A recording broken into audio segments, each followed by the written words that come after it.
I'm Kendra Cook, your host for today's DCTV News at Noon program out of Dove Creek, Colorado. The Dolores County Broadcasting Network is the producer of DCTV with support from the Southwest Colorado TV Translator Association, which is the special district association responsible for bringing the area free-to-access TV stations over the air by antenna. This is a community TV station. If there is a news story or event information that you would like to share, you can call us at 970-677-4119. If you're a business or organization, we welcome you to find out about sponsorship opportunities for banners or video segments run on the channel. This is the Tuesday program, which is aired at noon, 2, and 6 p.m. It's also available on demand online at both our YouTube channel and our DCTV News at Noon Facebook page. This is the program for January 7th, 2020, DCTV's News at Noon. From Colorado State and reported in the Journal with an AP photo. An initiative to reintroduce gray wolves to Colorado has qualified for this November's ballot. The Secretary of State's office said Monday that backers of the proposal turned in sufficient valid voter signatures to qualify for the measure. The gray wolf has been successfully reintroduced to a number of U.S. states. It was eradicated in Colorado in the 1940s. Colorado ranchers and other interests strongly opposed the initiative, saying it would threaten livestock as well as elk, moose, deer, and other animals. The Rocky Mountain Wolf Action Fund is campaigning for the plan. It says voters have the opportunity to decide for themselves whether to introduce the wolf, whereas efforts in other states are directed by federal wildlife officials. If passed, the initiative would direct the Colorado Parks and Wildlife Commission to devise a plan to introduce wolves on public lands west of the Continental Divide before 2024. That's our area. According to the Colorado Secretary of State, 215,370 qualified signatures were submitted, and based on results of the previous election, 124,632 were required by law. And the Journal reports on a Mancos man who remains in the Montezuma County Detention Center after he was arrested Sunday on suspicion of second-degree attempted murder after he allegedly jumped on a woman's car on Main Street and attempted to stab her through the windshield with a machete. According to a report from the Mancos Marshal's Office, Mark Tenya Ruiz, age 27, was on foot near Fenceline Cider and arrested after matching a description of the suspect, who was wearing a dark hoodie. Andrea Keith, age 31, told Deputy Marshal Michael Morris that Tenya Ruiz used a machete to bash the window of her Hyundai in an attempt to stab her with the weapon, which Morris had found in Tenya Ruiz's duffel bag near Alpaca Raft, 192 South Main Street. The machete was 17.5 inches long and 3.2 inches wide at its widest point. Morris said that the size of the blade matched two slits in the center of an 8-inch area of the smashed windshield.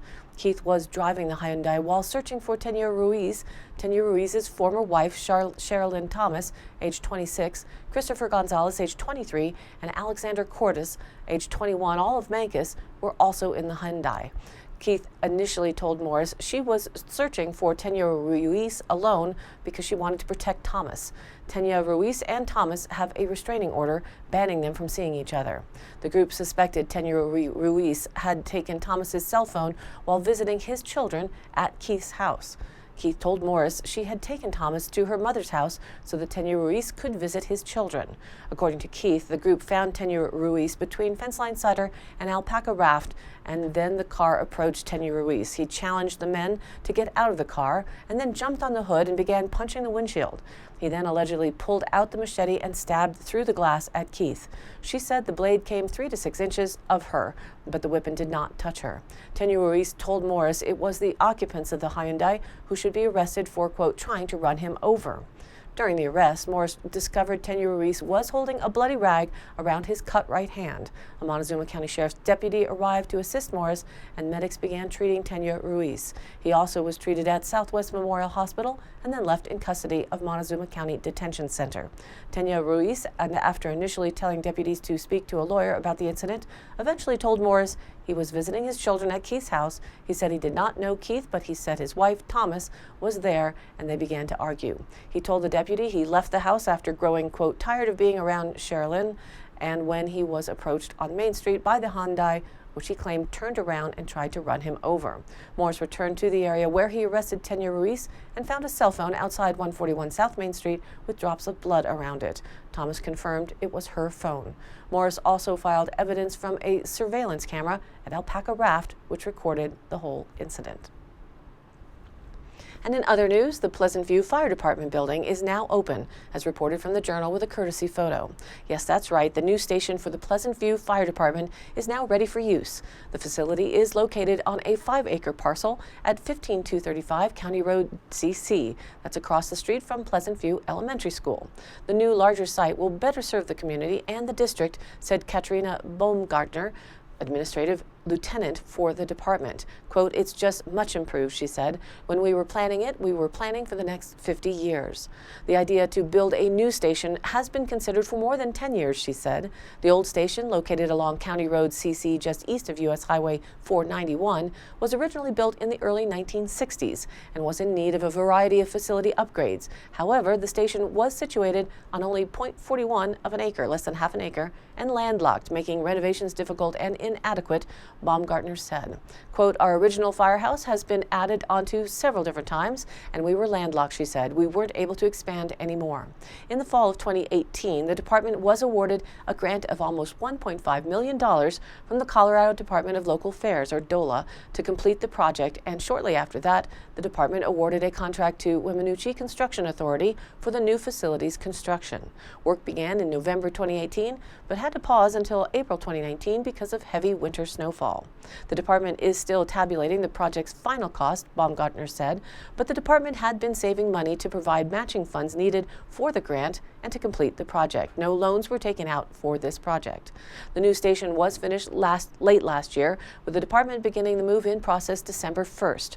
The station includes 6 truck bays, including 1 indoor wash bay, training room, offices, storage for both fire and emergency medical services equipment and supplies, 2-story training facilities, a secured fuel station, maintenance and service areas, and a community meeting room with a kitchen.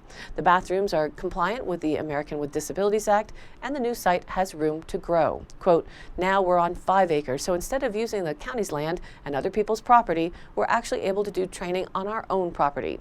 Baumgartner said the 2-story building will also be able to better house the department's storage equipment, and the larger community room can better serve locals who want to use it. It's also separate from the firehouse portion of the building, which prevents liability issues, she said. The previous facility has been sold to Montezuma County. An open house to tour the new facility will be held from noon to 2 p.m. on January 11th, this Saturday, with light refreshments served.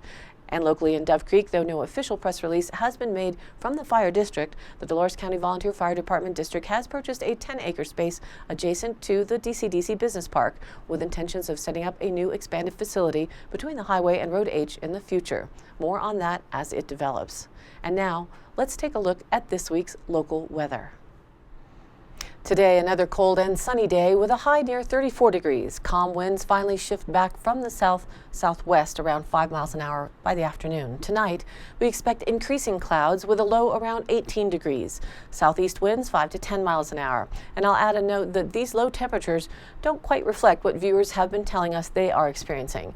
I had reports of 3 to 6 degrees for the low early this morning, so be aware that the lows may be much lower than the National Weather Service projects. That being said, into Wednesday, mostly cloudy day, then gradually becoming sunny with a high near 37. That'll be our warmest day this week with south-southwest winds 10 to 15 miles an hour.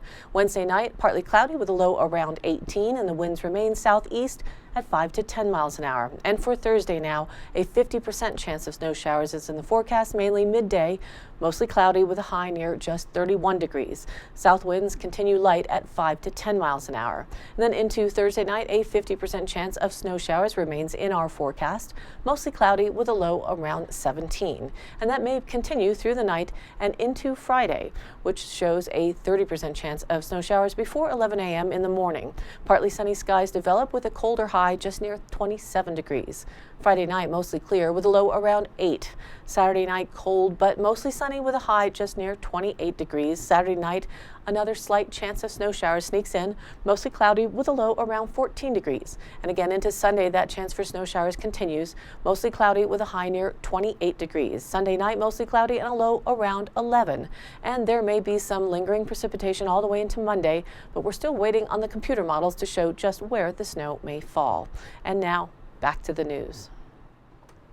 The Durango Herald had a report following the story of an infant who went missing last week from Delta County, that she was found safe in Durango a day after the child's mother was admitted to emergency care with an arrow stuck in her buttocks. That according to law enforcement. The Durango Police Department found the 10-month-old girl with Dustin Alt, age 34, of Delta County, north of Montrose, early Friday at the Super 8 Motel in Durango, said Commander Ray Shoup. Alt was arrested on accusations of violating a restraining order meant to keep him away from the child, DPD's spokesman said. Alt's arrest stemmed from Delta County, where the sheriff's office accused him of domestic violence, 3 violations of protection orders, a bail bond violation, and child abuse, said Sheriff Mark Taylor in an interview Monday with the Durango Herald. The sheriff's office also accused Alt of violating a custody order, quote, relating to parental responsibilities, meaning he had no parental responsibilities with child, Taylor said. Cameo Cowger, the infant's 21-year-old mother, was being somewhat uncooperative on Thursday morning after she was admitted to Delta County Memorial Hospital's emergency room, the sheriff said. Law enforcement is investigating her relationship with Alt and how an arrow became stuck in her buttocks, according to the Delta County Sheriff's Office. Durango police impounded the vehicle Alt was driving and took him to the La Plata County Jail, where he remained as of Monday morning. Formal charges had not been filed as of Monday. Law enforcement accuses Alt of felony and misdemeanor crimes, and he is being held with no bond. The Delta County Sheriffs declined to release the infant girl's name and said she is safe in the custody of family. And who doesn't love apples? And MORP, Montezuma Orchard Restoration Project, continues to work hard to establish new orchards, continue development of vintage apple strains, and generally grow the apple orchard movement in southwest Colorado, as reported by the Journal with Jim Mimiaga's photos. The persistent blank spot on Joe Rowell Park's east side in the town of Dolores is set to blossom into a vibrant apple orchard producing heritage varieties. This fall, the Montezuma Orchard Restoration Project this past fall, they planted 70 trees in the Dolores Park as part of a partnership with the town. Native grasses will be planted as cover for the orchard floor. It is here for the community to cherish a beautiful asset that will be enjoyed by generations, said MORP co-director Jude Schoenemeyer. We purposely planted the rarer varieties. It will be a real place of activity where people can learn and be a part of something. The Dolores Community Heritage Orchard Project is funded and maintained by MORP and owned by the town.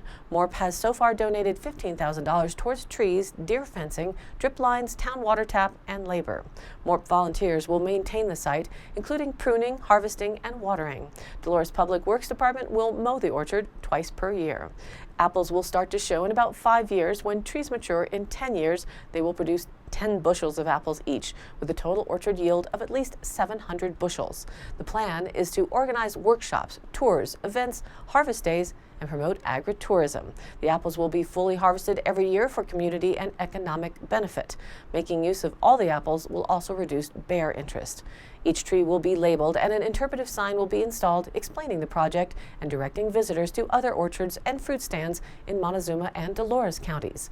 The labels and signs are funded by the $11,000 grant from the Colorado Garden Foundation. The 1.3 acres of young trees were grafted from historic apple trees that once supported a flourishing regional fruit economy in southwest Colorado 100 years ago, Schoenemeyer explained.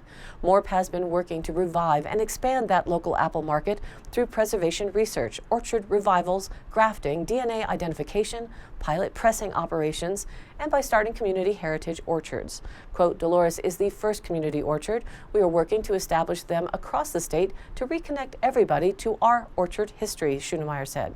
Before Dolores was a town, it was an apple orchard. The new orchard has historic strains from Dolores, Hesperus, Lewis, Lebanon, Mancus, McElmo, and elsewhere in southern Colorado, including Canyon City.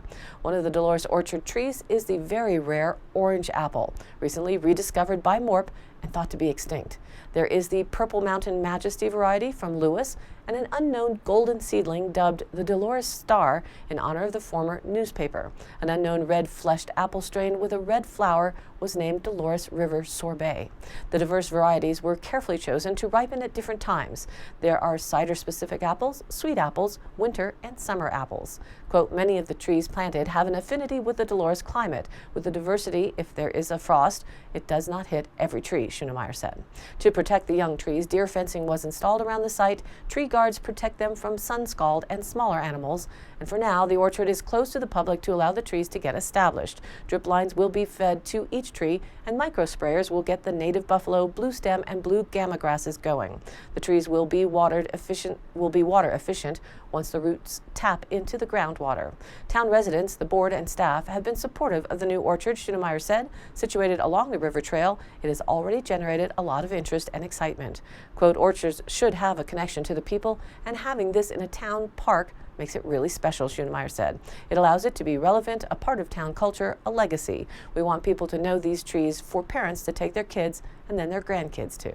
What do you think about this type of project in Dove Creek? Anyone interested in helping move this forward? Contact me at the studio, 677-4119, and let's develop a plan. And today's High Canyon Country happenings. Locally here in Dove Creek on January 10th, one of the potential candidates for the 3rd Congressional District, the spot which Representative Tipton currently holds, is coming to the D.C. Rack House starting at 11:30 a.m. for his, quote, Leading on Climate tour. Meet and talk with Root Rutledge, 3rd Congressional District candidate for the U.S. House of Representatives. Root is a grassroots climate activist from Durango whose campaign is focused on 4 strategic issues that he feels are crucial to a viable future for our country and our planet. Healthy democracy, healthy population, healthy environment, and healthy economy. He will talk about these issues and listen to your views. His website shows him to be a progressive Western Democrat. For more details on his platform, go to that site online at rootforcitizencongressman.org. And in Cortez on January 9th, Thursday at 7 p.m. at the Baymont Inn, go to learn about the proposed land use code the City of Cortez is trying to implement. This is the last forum before the City Council meeting on January 28th, where they will be voting on it. And in Dove Creek Thursday evening, January 9th at 6:30 p.m., it's the town's board workshop. They would like to note that there will be 4 open positions for the board of directors for the town in April elections. The municipal election first day to circulate a petition to be nominated is today, January 7th. For more details on running for the board and all information on the town, you can go online to their site, which is www.colorado.gov/Pacific, PACIFIC/Dove Creek, or you can call the town office at 970-677-2255 for more details on how you can participate in our local government by running for one of the town board positions. And I post up all of these High Canyon Country happenings on our Facebook page, which is DCTV News at Noon, where you can also watch the program replay along with the news links and stories of local interest. And you too can share other events or news there and join in on the conversation. Again, this is your local community TV station, so if you have something you'd like to share, contact us. The email is dcbnnews@gmail.com, or you can call 970-677-4119. Thanks for tuning in to the News at Noon program. These programs are broadcast Monday through Friday with replays online on our YouTube channel and our DCTV News at Noon Facebook page. If you like the program, please like and follow us on Facebook and share it with your friends and family. This has been a production of DCTV for the News at Noon program out of Dove Creek, Colorado, USA. I'm Kendra Cook. Again, thank you for tuning in.